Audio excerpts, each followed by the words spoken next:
ಕಾಂಗ್ರೆಸ್ನಲ್ಲಿ ನಾಯಕತ್ವ ಬದಲಾವಣೆಯ ವಿಚಾರ ಇಲ್ಲವೇ ಇಲ್ಲ. ನಾಯಕತ್ವ ಬದಲಾವಣೆ ಅನ್ನೋ ಸುದ್ದಿಗಳು ಹರಿದಾಡ್ತಾ ಇದೆಯೋ ಅಂತಹ ಒಂದು ಬದಲಾವಣೆಯ ವಿಚಾರ ಕಾಂಗ್ರೆಸ್ನಲ್ಲಿ ಇಲ್ಲ.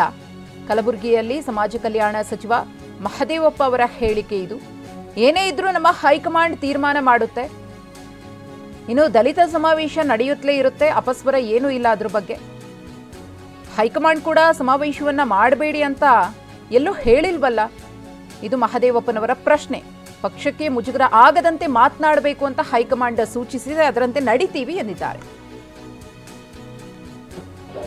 ನಿರಂತರವಾಗಿ ನಡೆದಿ ಹೋಗ್ತಿರೋದು ಅದೇ ಸಮಾವೇಶ ಅಲ್ವಾ? ಅಪಸ್ವರ ಏನೂ ಇಲ್ವೇ ಇಲ್ಲ. ಸಮಾವೇಶಗಳು ನಡೀತಾ ಇರ್ತವೆ, ರಾಜಕೀಯ ಪಕ್ಷಗಳು ನಡೀತಾ ಇರ್ತವೆ, ಸಂಘಟನೆ ನಡೀತದೆ, ಸಮಾಜಗಳು ನಡೀತಾ ಇದ್ದಾವೆ. ನಿರಂತರವಾಗಿ ದಲಿತರ ಸಮಸ್ಯೆಗಳು ಇರೋ ತನಕ ಸಂಘಟನೆ ಹೋರಾಟಗಳು ಇದ್ದೇ ಇದೆ. ಅದು ಅಂಬೇಡ್ಕರ್ ಕೊಟ್ಟಂಥ ಮಂತ್ರ ಅದು. ಅದನ್ನು ಯಾರೂ ಬೇಡ ಅಂತ ಹೇಳೋಕ್ಕಾಗಲ್ಲ. ಒಂದು ಪಕ್ಷದ ವೇದಿಕೆಯಲ್ಲಿ ಮಾಡುವಾಗ ಎಲ್ಲರಿಗೂ ವಿಶ್ವಾಸ ತಗೊಂಡು ಪಕ್ಷದ ಅಡಿಯಲ್ಲೇ ಮಾಡಬೇಕು ಅಂತಕ್ಕಂಥದ್ದು ಉದ್ದೇಶ. ಹೇಳಿದ್ದಾರೆ ನಮ್ಮ ನಾಯಕರಾದಂಥ AC ಅಧ್ಯಕ್ಷ ಹೇಳಿದ್ದಾರೆ, ಯಾವುದಾದ್ರು ವಿಷಯಗಳು ಮಾತಾಡುವಾಗ ಪಕ್ಷಕ್ಕೆ ಮತ್ತು ಸರ್ಕಾರಕ್ಕೆ ಅವು ಮುಜುಗರ ಉಂಟಾಗಬಾರ್ದು. ನಿಮ್ಮ ಅಭಿಪ್ರಾಯ ಹೇಳೋದಕ್ಕೆ ತಕರ ಇಲ್ಲ. ಹೈಕಮಾಂಡ್ ಜೊತೆ ಬಂದು ಮಾತಾಡಿ, ನಿಮ್ಮ ಸಮಸ್ಯೆಗಳು ತೊಂದರೆ ಇದ್ದರೆ ಹೇಳಿ ಅಂತ ಹೇಳಿದ್ದಾರೆ. ಶಿಸ್ತನ್ನು ಕಾಪಾಡಿ. ಯಾವುದು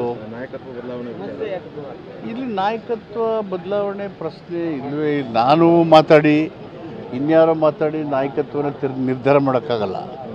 ಈಗ ಆಲ್ರೆಡಿ ನಿರ್ಧಾರ ಆಗಿರೋದು ಹೈಕಮಾಂಡು. ಹೀಗಾಗಿ ಏನು ಮಾಡಬೇಕು ಅನ್ನೋದು ಹೈಕಮಾಂಡ್ ವ್ಯಾಪ್ತಿಗೆ ಬರೋದು. ಹಾಗಾಗಿ ನಾವು ಮಾತಾಡಬೇಕಾದ ಅಗತ್ಯ ಇಲ್ಲ. ಹೌದು, ನಿರಂತರವಾಗಿ ನಡೆದಿ ಹೋಗ್ತಿರೋದು ಅದೇ ಸಮಾವೇಶ ಅಲ್ವಾ? ಅದಕ್ಕೆ ಯಾರಿಗಾದ್ರೂ